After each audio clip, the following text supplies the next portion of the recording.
Oh my God. My. For this disease passing me. So when you spell out the word corona, right? Oh God.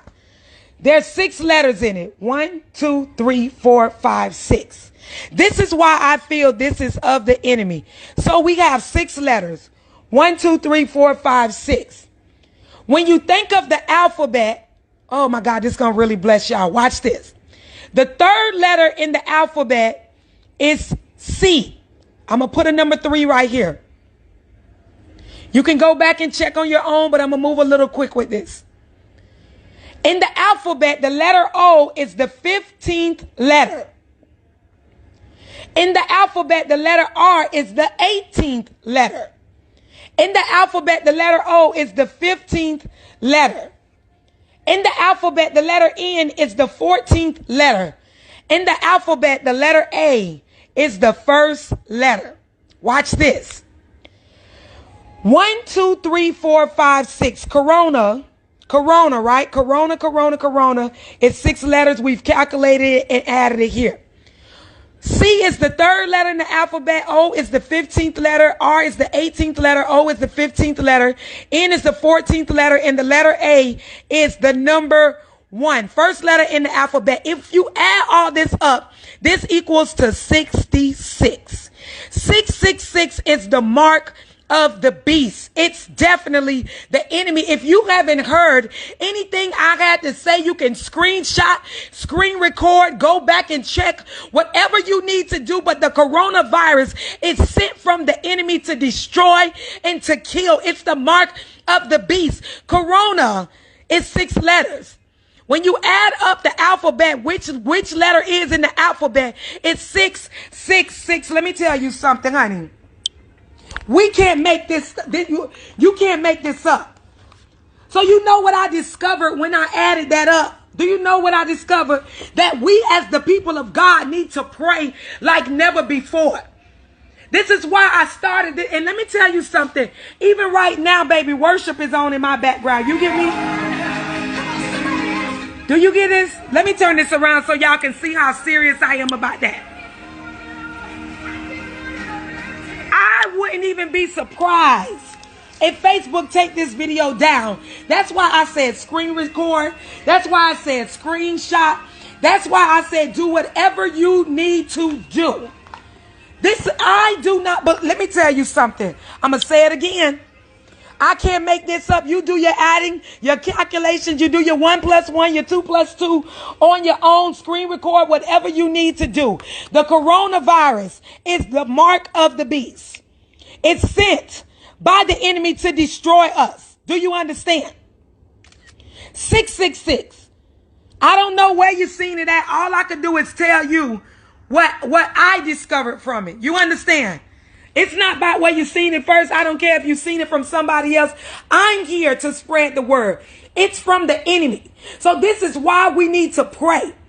This is why we're anti-science. A whole movement called the anti-vaxxers, who refuse to acknowledge the evidence that vaccinations have eradicated smallpox and who by their prejudices are actually endangering the very children they want to protect. And I totally reject this anti-scientific pessimism. I'm profoundly optimistic about the ability of new technology to serve as a liberator and to remake the world wondrously and benignly. Indeed, in countless respects, technology is already doing just that. Nanotechnology, I mentioned earlier, revolutionizing medicine by designing robots a fraction of the size of a red blood cell, capable of swimming through our bodies, dispensing medicine and attacking malignant cells like some Star Wars armada. Neural interface technology is producing a new generation of cochlear implants. I think of new tools that we acquired, but over which we, the human race, had the advantage, which we controlled. And that is not necessarily the case in the digital age. You may keep your secrets from your friends, from your parents, your children, your doctor, even your personal trainer. But it takes real effort to conceal your thoughts from Google, from Google, from Google. And if that is true today, in future, there may be nowhere to hide. In future, there may be nowhere to hide, nowhere to hide, nowhere to hide, nowhere to hide. Smart cities will pullulate with sensors, all joined together by the Internet of Things. Bollards communing invisibly with lampposts. But this technology could also be used to keep every citizen under round-the-clock surveillance. A future Alexa will pretend to take orders, but this Alexa will be watching you. Public health behavior. I think government health experts during this pandemic need to show caution in their prognostications. It's important to realize that if society meekly submits to an expert and that expert is wrong, a great deal of harm may occur when we allow one man's policy or one group of small men and women to be foisted on an entire nation. Take, for example, government experts who continue to call for schools and daycare to stay closed, or that recommend restrictions that make it impossible for a school to function. For a time, there may not have been enough information about coronavirus in children, but now there is. There are examples from all across the United States and the world that show that young children rarely spread the virus. Let's start in Europe. 22 countries have reopened their schools and have seen no discernible increases in cases. These graphs behind me show no surge when schools open. The red line is where the schools opened. There is data from Austria, Belgium, Denmark, France, Germany, Netherlands.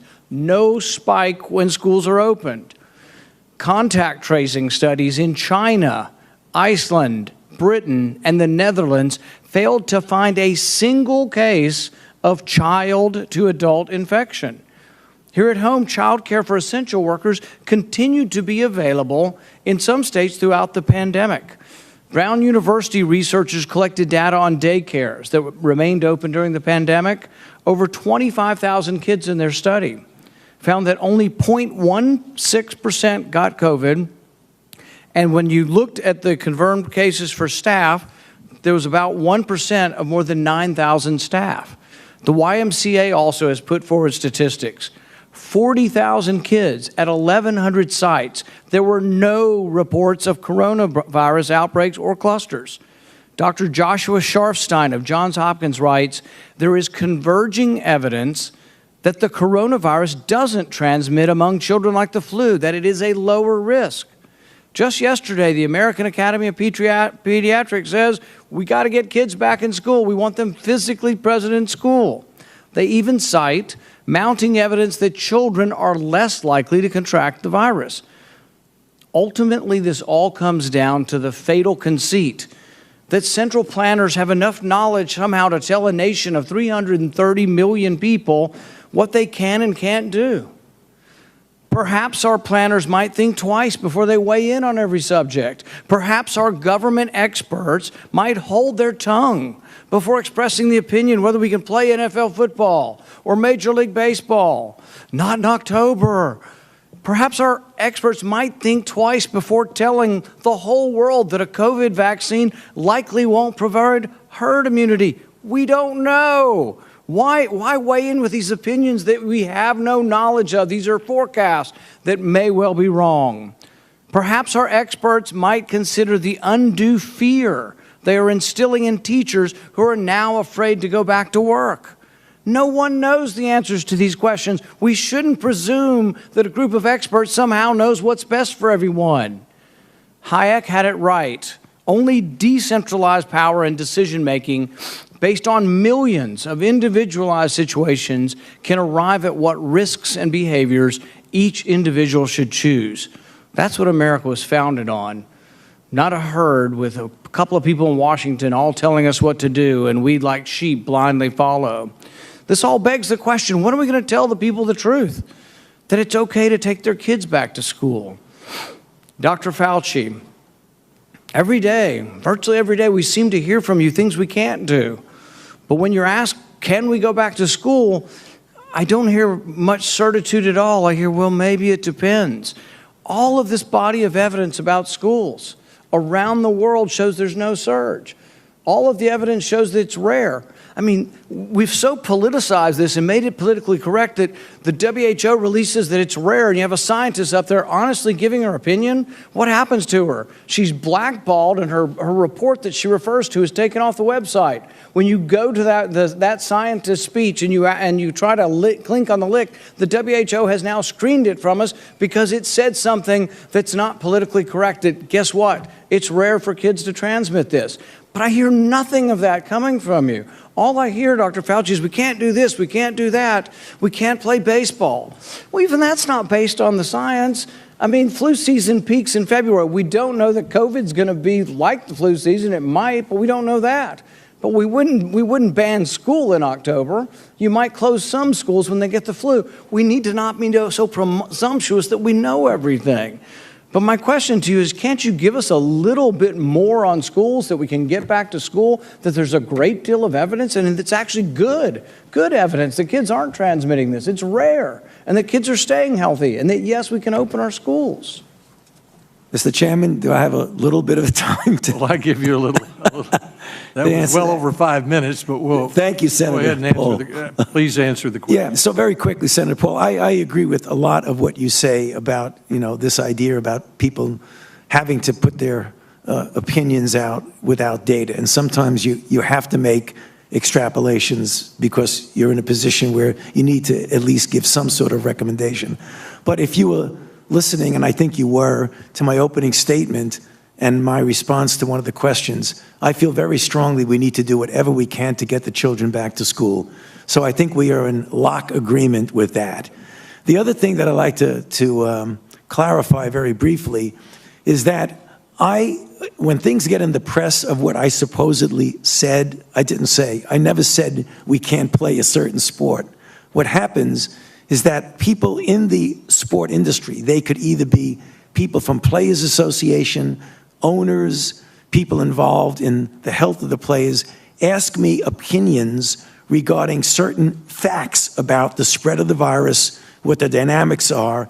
I give it, and then it gets interpreted that I'm saying you can't play this sport or you can't play that sport. I agree with you. I am completely unqualified to tell you whether you can play a sport or not. The only thing that I can do is, to the best of my ability, give you the facts and the evidence associated with I know about this outbreak. Thank you.